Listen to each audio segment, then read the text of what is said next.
राधे राधे दोस्तों, शिव पुराण के पहले 2 अध्यायों को सुनने के लिए कृपया डिस्क्रिप्शन में दिए गए लिंक पर क्लिक करें। आइए आज सुनते हैं अध्याय 3। किंतु उससे पहले ओम नमः पार्वती पते हर हर महादेव। बिंदुक ब्राह्मण की कथा।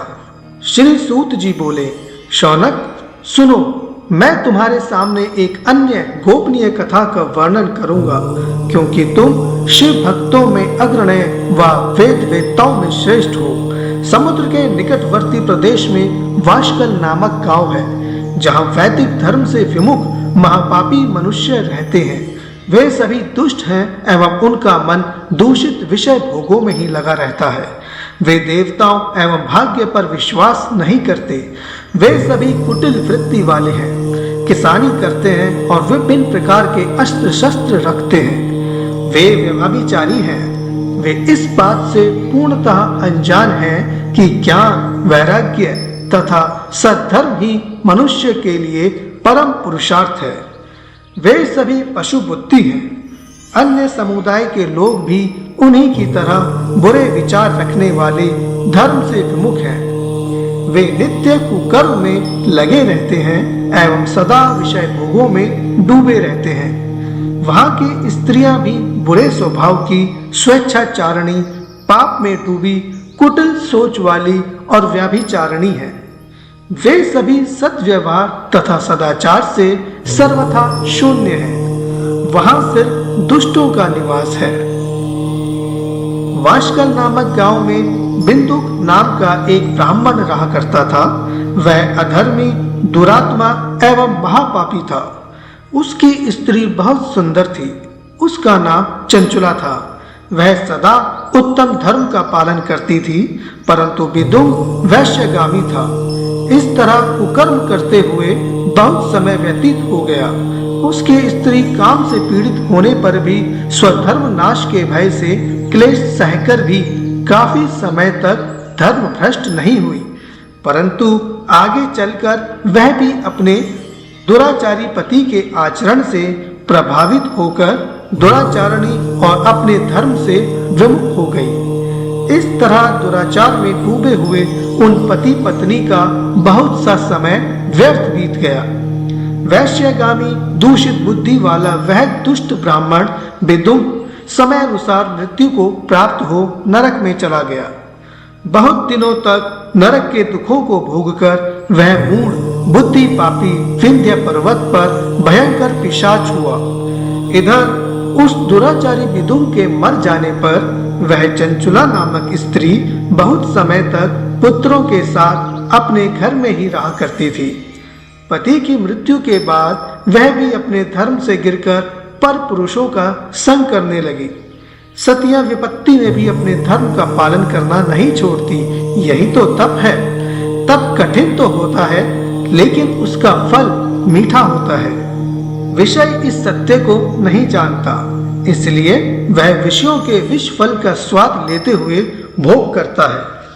एक दिन देव योग से किसी पुण्य पर्व के आने पर वह अपने भाई बंधुओं के साथ गोकर्ण क्षेत्र में गई। उसने तीर्थ के जल में स्नान किया एवं बंधुजनों के साथ यत्र तत्र घूमने लगी। घूमते घूमते वह एक देव मंदिर में गई। वहां उसने एक ब्राह्मण के मुख से भगवान शिव की परम पवित्र एवं मंगलकारी कथा सुनी। कथावाचक ब्राह्मण कर रहे थे कि जो स्त्रियां व्यभिचारी करती हैं, वे मरने के बाद जब यमलोक जाती हैं, तब यमराज के दूत उन्हें तरह तरह से यंत्रणा देते हैं। वे उसके कामांगों को तप्त लोह डंडों से दागते हैं। तप्त लोह के पुरुष से उसका संसर्ग कराते हैं। ये सारे दंड इतनी वेदना देने वाले होते हैं कि जीव पुकार पुकार कर कहता है कि अब वह ऐसा नहीं करेगा, लेकिन यमदूत उसे छोड़ते नहीं। कर्मों का फल तो सभी को भोगना पड़ता है। देव, ऋषि, मनुष्य सभी इससे बंधे हुए हैं। ब्राह्मण के मुख से यह वैराग्य बढ़ाने वाली कथा सुनकर चंचुला भय से व्याकुल हो गई। कथा समाप्त होने पर सभी लोग वहां से चले गए।